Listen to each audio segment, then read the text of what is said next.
Je parle ici déjà d'un programme qui relève la mobilité francophone pour entrer venir travailler dans le pays Canada. Et tout de suite après que je fin publier vidéo ça, il y a un pile monde qui rejoint moi en police, demander mes informations sur façon pour appliquer dans le programme.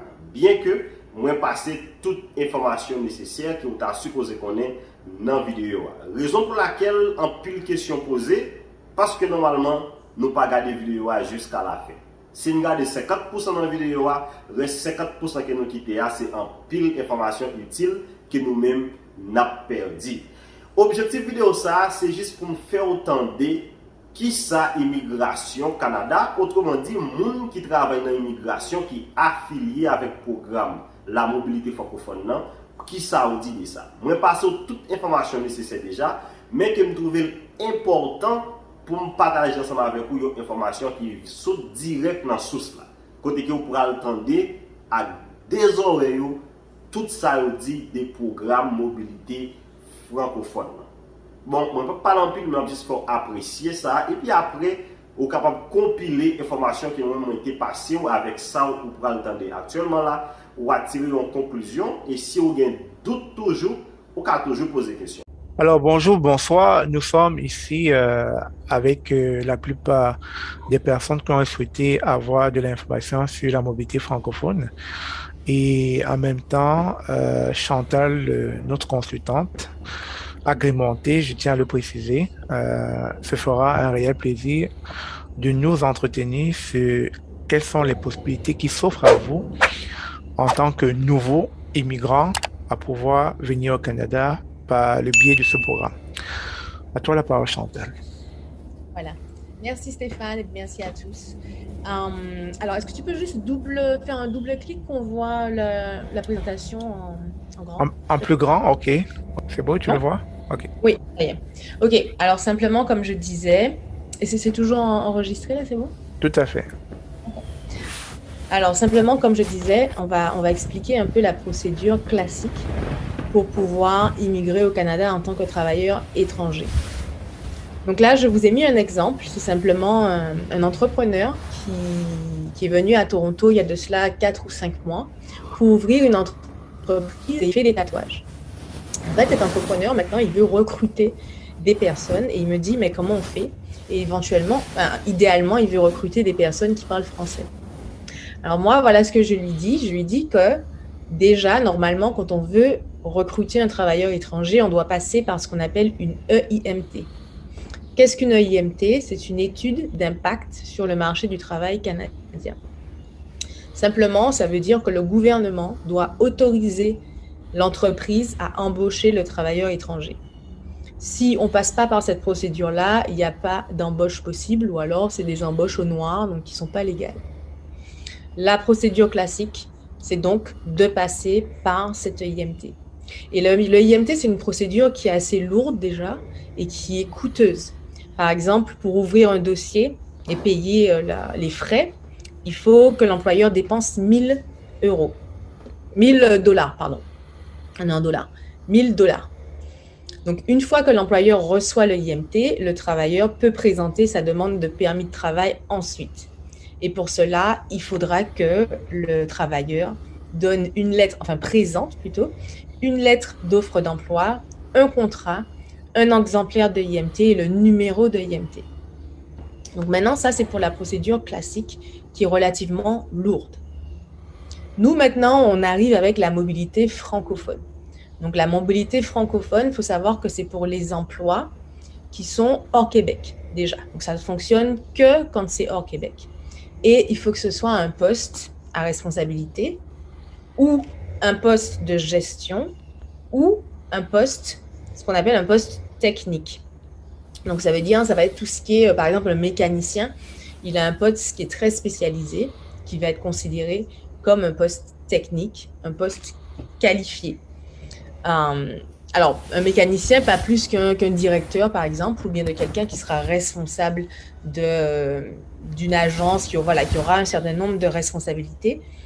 Ça, on va dire que c'est du travail qualifié. Donc, une fois qu'on aura ce travail qualifié-là, donc une fois qu'on saura si notre profession rentre dans cette catégorie-là, on saura si on peut avoir accès à la mobilité francophone ou pas. L'employeur, de son côté, quand il veut passer par ce programme-là, ça lui coûte pas cher du tout. Donc, ça lui coûte 230, là, c'est 230 $ juste pour les frais de conformité. Donc, ce qu'il va faire, il va enregistrer, bon, c'est sur Internet qu'on fait ça, il va enregistrer l'offre, il va dire au gouvernement, voilà, moi, j'ai tel besoin. Ce besoin, il rentre dans telle catégorie. Donc là, la catégorie, ça va être le type d'emploi. Donc, c'est ce qui va nous aider à déterminer si c'est un emploi de gestion, un emploi à responsabilité ou un emploi technique, un emploi spécialisé qui peut justement être éligible à la mobilité francophone. Donc, une fois qu'il aura validé ça, il paie ses frais. Et là, le gouvernement dit, OK, maintenant, nous, tout ce qu'on veut savoir, c'est si la personne parle français ou pas. Alors, comment on prouve qu'on parle français?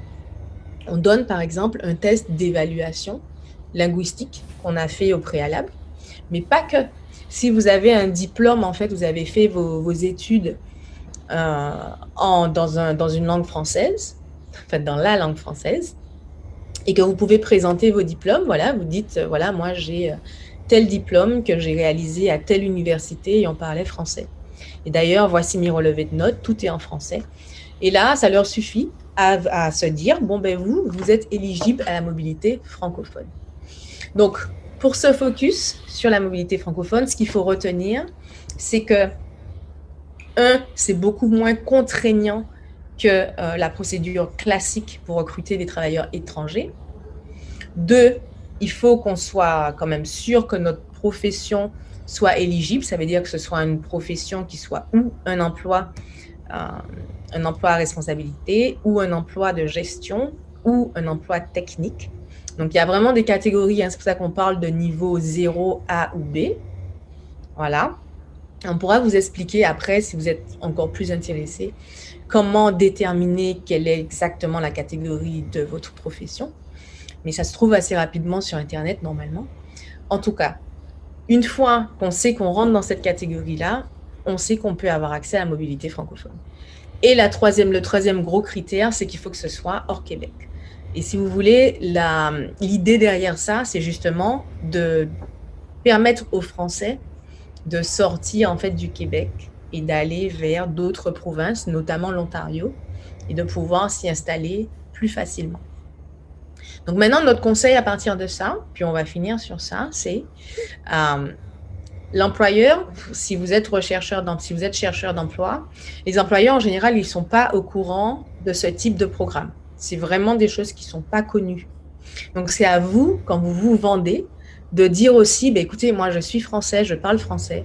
Il y a tel programme qui va faciliter derrière mon permis de travail. Voilà. Ou mon visa. Mais ça, il faut qu'il le sache. Et ça ne va pas représenter un gros coût pour l'employeur. Et de l'autre côté, donc si vous êtes du côté employeur, il faut savoir que vous pouvez passer par la mobilité francophone pour du coup recruter. Si vous avez quelqu'un qui se trouve en France, en Afrique francophone, en Belgique, voilà, simplement parce que la personne parle français, maintenant, il pourra venir au Canada beaucoup plus facilement qu'un travailleur étranger lambda, on va dire ça comme ça. Voilà. Ça concerne les postes des emplois qui rentrent dans la catégorie 0, A ou B. Alors, en fait, ce qu'il faudrait voir, c'est quel est le titre de votre profession ou bien le métier qui vous intéresse. Et ensuite, aller chercher justement dans quelle catégorie cet emploi-là rentre. Par exemple, si vous me dites que vous êtes mécanicien, je vous dis c'est catégorie B. Donc, ça peut être éligible à la mobilité francophone. Si vous êtes directeur de communication, ça va être catégorie A. Et là, vous êtes éligible aussi, vous voyez ? Donc, l'idée, c'est déjà d'avoir le métier que vous faites ou que vous souhaitez, ou si ce n'est pas pour vous, voilà, le métier qui est en question. Et puis, aller chercher dans quelle catégorie il se retrouve. Parce qu'en fait, au Canada, ils classent toutes les professions dans des catégories. Donc, il y a quand même un travail de recherche à faire. Alors, j'ai une autre question dans les commentaires. Cette fois-ci, c'est la question de Stevia. Y a-t-il un niveau d'études qu'il faut avoir en particulier? Non, alors après, ça va dépendre du poste. Ça va dépendre du poste. C'est sûr que si vous êtes mécanicien, il faut pouvoir présenter que vous avez les qualifications qui répondent à ce métier-là. Mais c'est surtout l'aspect français qu'il faut pouvoir prouver. Oui, bonsoir tout le monde, heureux de vous. Bonsoir, monsieur. Heureux d'assister à cette réunion ce soir. Comme je le dis, je m'appelle monsieur Sebou. J'ai une licence en économie et financière internationale.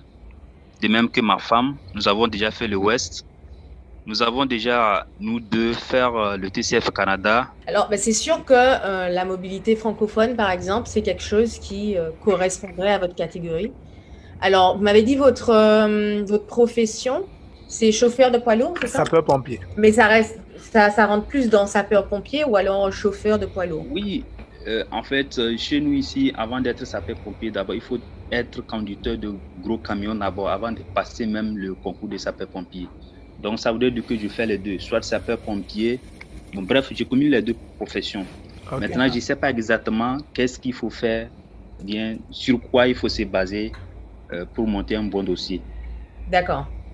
Alors, en soi, la mobilité francophone, en fait, ça va vraiment vous permettre de dire à l'employeur, votre employeur futur, voilà, moi, je parle français et moi, je veux immigrer au Canada et moi, je réponds aux critères de la mobilité francophone. Parce que comme je dis, le plus souvent, ils ne connaissent pas ce programme-là. C'est vraiment pas un programme qui est connu. Et de toute façon, ils ne sont pas en immigration, ils ne s'occupent pas de ça. Donc, c'est à vous, si vous avez un employeur demain en face de vous, c'est à vous de lui dire, mais vous savez quoi, ce ne sera pas aussi compliqué que pour les travailleurs étrangers classiques pour me recruter. Vous voyez, parce que ça peut vraiment faire la différence. Mais il faut quand même, ça dépend quand même d'une offre d'emploi. Donc, comme je dis, c'est à vous de parler aux employeurs dans ce sens-là, en mettant ça comme atout et en leur montrant, en leur donnant l'information. Vous comprenez? Mais que ce soit vous ou votre femme. Et si vous votre femme a la possibilité d'avoir l'offre d'emploi, vous aurez un permis de travail et derrière, votre conjoint a un permis de travail ouvert également. Donc, vous voyez, c'est quand même pas négligeable. S'il vous plaît, est-ce que dans ce sens, on peut toutefois avoir créé un profil Entrée Express et faire d'autres procédures histoire de booster soit le profil Entrée Express ou bien des programmes de provincial? Bon, je ne sais pas trop, je suis un peu confus par rapport à ça. Oui, alors simplement sur ce point-là, oui, vous pouvez totalement faire une procédure d'immigration permanente, parce que c'est ça que vous faites quand vous faites l'entrée express, d'accord? Vous pouvez totalement avoir ça dans les tuyaux du gouvernement. Et là, nous, on est en train de parler d'immigration de façon temporaire, puisqu'on parle de permis de travail. Donc, vous pouvez faire en parallèle ce type de demande. C'est possible.